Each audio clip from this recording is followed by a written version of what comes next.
Hi, this is George from 54RS on an RC and the Cubelab.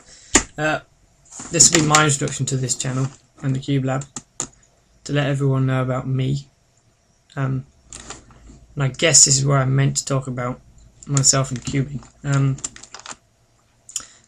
I've never done one of these before. This video will be in 3 parts. How I got into cubing, the methods I use, or the methods I know and don't know, and then my main channel. Right. Part 1, how I got into cubing. I got into cubing about 6 or 7 years ago when I found a 1981 or 1982 Rubik's Cube in a dusty box up in the loft. I couldn't solve it, but I did try for ages and ages. I never managed to solve it. I just stored it away in a box for another few years, and then about sometime in November 2009 I found the octagonal prism, which I also have, which is also from the 80s, in a box under my dad's desk. Or was it in the drawer? It might have been in the drawer. This time I really set about solving it, and I did eventually solve it after about a month of trying. It never occurred to me to Google for solutions, so I never did, and I've never really needed to, but I did eventually conduct my own method, which allowed me to solve 3x3 and subsequently the 2x2. And my own method works on these two. My own method is an offspring of crossing and cornering, one after the other. This one, no crossing, obviously. I think there's only 2 algorithms. One of them is this, which everyone knows, and the other one is a corner switcher. All the other pieces can be solved intuitively just by moves, or making random moves.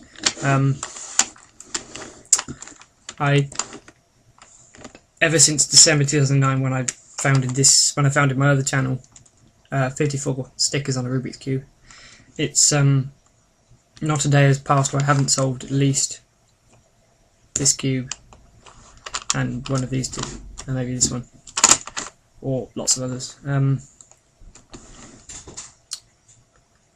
The methods I know and don't know. The first method I came across was my method, which I'm not going to teach anyone because it's mine, and it might be another method, but who cares? It's the one I figured out using my own brain as well. Right. Methods for the 2x2 I know are mine. The FL, first layer orientation permutation, sort of a beginner method. I know a little about the Georgeanderre method, where you orient pieces on the bottom layer and top layer, and then just do double moves at the sides and single moves at the top to permute the last pieces simultaneously. Ortega method, I don't really know anything about this, but I believe it's getting all the pieces in the right place, permuting them, and then orienting them in one go. And guesswork. Anyone can solve a 2x2 by guesswork. It just takes a lot of time. 3x3 wise, there's my method.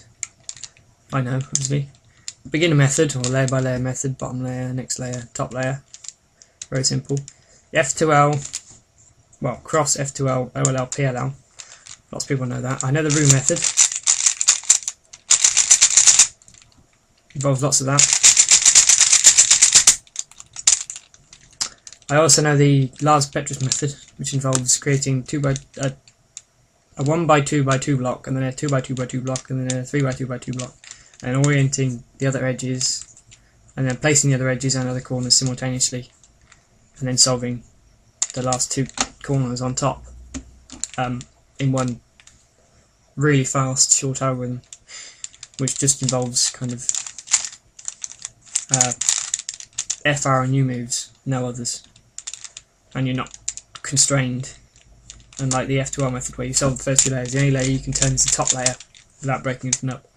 Petra, so you can turn these two, this layer and this layer, and even this layer, without messing anything up. It's quite good. Keyholing, everyone knows that. It's not really a method, but it can be helpful. And it can be used in my method to make it quicker. Corners first. I know this method. You obviously solve the corners like a 2x2, whichever way you want to, and then just use the middle layers and some turning of the top and bottom layers to solve the rest of the cube by placing these 4 edges, then these 4 edges, and finally these 4 edges, really quickly and really fast. Edges first. Everyone knows this. Solve the edges, and then just solve the corners using that algorithm. The corner swapper or this one. If you don't know that, then you deserve to die.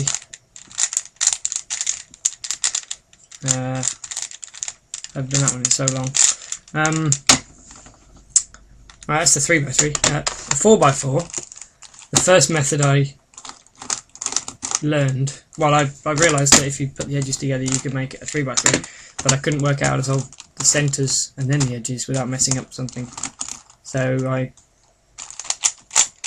googled for methods, and I found the reduction method. I read through it briefly and then worked out how to solve the rest using my brain. That's the method most people use to solve the 4x4 first time around. I also know the K4 method, where you solve this centre, sometimes this centre, depends whether you want to or not, or just no centres at all. You get the 4 edges here, 4 corners, and these 4 bits, and solve the top using other algorithms, which move 3 pieces around or swap 2 pieces over, or the parity algorithm. They're the corners, and then you solve the rest of the centres in one, using one algorithm many times. The Yao method, it's a bit like the reduction, I know that, it's very simple. The 5x5, I have an E-Sheen 5x5, but if I turn it anti-clockwise, it actually unscrews the screw and falls apart, so I never use it. It's in a box somewhere, I think. I know the reduction method, simple, and I don't know if the K5 method exists, but I know how it can be done on a 5x5. Probably call it the G5 if I made it. I'm still, theoretically it's possible. When I get a 5x5, I will develop it and make it more effective and faster. Same with the 4x4. 6x6. I've never had a 6x6. But obviously reduction method, I would know that. You just have to apply the same things as you apply on these two. K6, G6, theoretically it is possible, although you get the same problems that you get on the 4x4 with the single parity of two edge pieces, which can't be solved unless you pretend to do an algorithm on the cube, and the cube obviously knows you've done that algorithm, and then it allows you to solve it, but it takes ages, and you have to change every other piece. You get 2 pieces, you have to solve the other 6 instead. So on a 6x6, if you get 2 off, you've got to solve 12, I think, 14 or 12 pieces, which is a lot of pieces to move, so it's quicker just to do the reduction method. 7x7, obviously reduction. You've seen loads of, well, I've done 2 reduction solves on the YouTube channel. K7, G7.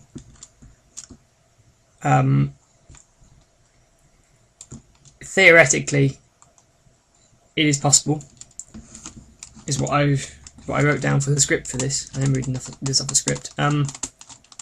Believe it or not, it's on the laptop screen. But this morning I spent about 2 hours developing it, and it is indeed very possible. You ignore all the centerpieces. Solve the four white edges around here and store them on the yellow or white faces. You then put them on the white face correct, get the centers all correct, put the corners in and all the edges in using this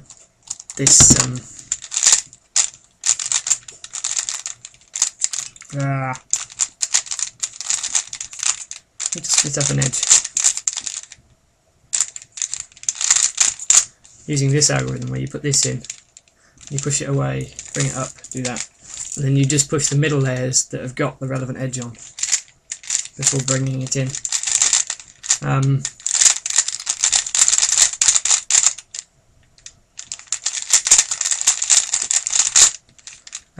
And that can be done either, it can be done up to 20 times on this one, so it takes a very long time.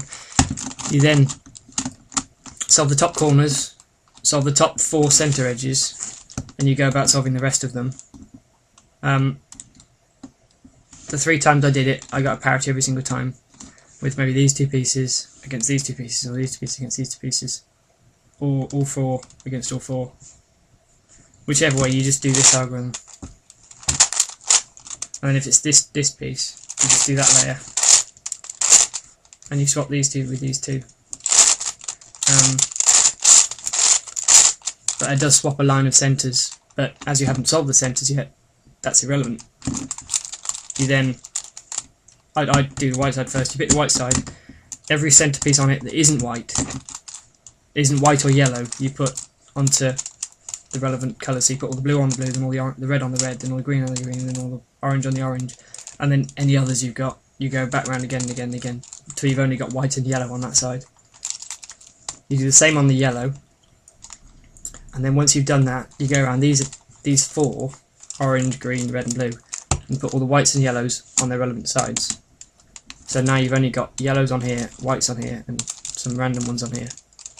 You then finish up these 4 and go around the cube, solving the rest of the centres using the edge swapping, the centre swapping algorithm, which is, it's long, but that's not the whole point of solving the Rubik's Cube. The point of solving cubes is to have fun and to develop your memory and dexterity, and you do it because you enjoy it. You don't do it to get stupidly fast unless you are really good at it and you can remember lots of algorithms. Then you just kind of, if you're fast, why not get faster? Thirdly, my channel. My channel is 54 stickers on a Rubik's Cube, 54S on an RC. It's basically where I can put videos where videos that I think I should do, or videos I think I want to do, etc, etc. If anyone asks me a question, I will answer it. There's no need to worry. Obviously, if I get 1,000 questions, it might take a day or 2 to get through them, but I'm not going to get 1,000 questions anytime soon. So if you've got a question, just ask. I can do it. And if you want a video being done, then if I can find the time, I will try and make that video.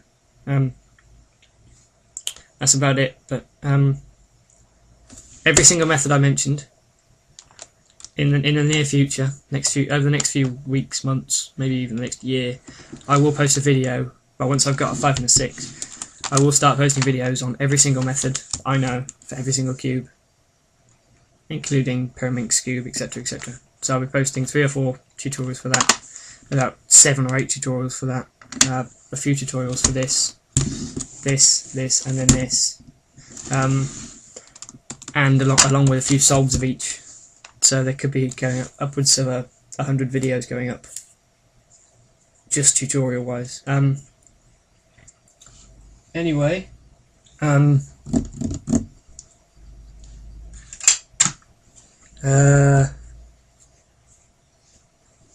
guess that's about it. So ciao.